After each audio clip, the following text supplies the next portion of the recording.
Nevertheless, there is strength within our community.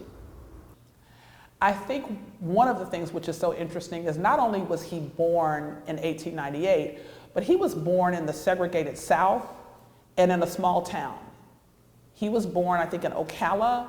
He wasn't born even in Miami, which had a high school. You know, there were not high schools in some of the cities in the South for African Americans. So African Americans were limited even with their education.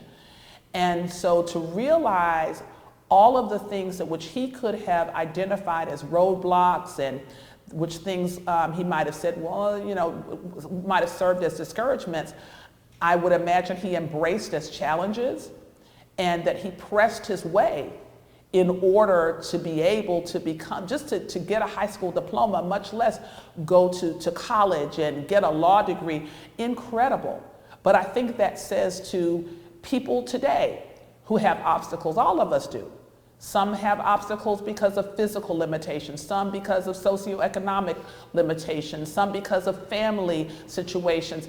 But if he could do what he did, considering the time and the issues which he had to confront, that means that all of us can do that. All of us can step over those obstacles. All of us can push those roadblocks out of the way, and that there's nothing that we cannot do.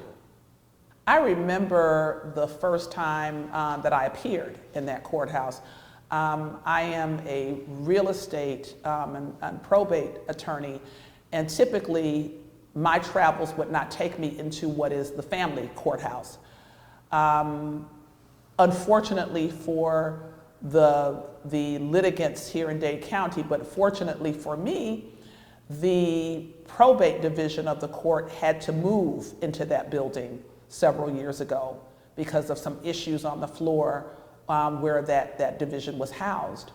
And I had to begin appearing in the Lawson Thomas building. And I remember, you know, walking into that lobby and seeing that picture on the wall and thinking, you know, it's about time. It's about time. The pride and the excitement of thinking, wow, someone who had a difficulty even being able to argue his own cases in the courts here in Miami-Dade County, there's a building named for him, a beautiful building, one of our prettiest courthouses named for him. And again, interestingly, it's the family courthouse, which is a very integrated courthouse. Some of our courthouses are a little less integrated because some of the litigants don't always look like us.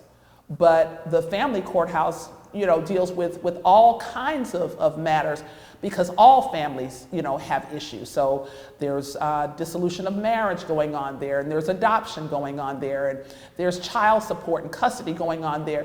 And just think, even they have in that building a little daycare for children of parents who are coming to court. They may be going through a difficult divorce or what have you.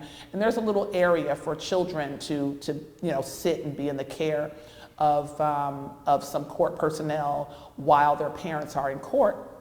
To think that those children walk past that picture as they're coming into that building. They walk past that picture when they're walking out of that building. What an incredible legacy. I'm very, very honored that that was done. Very appreciative that that was done.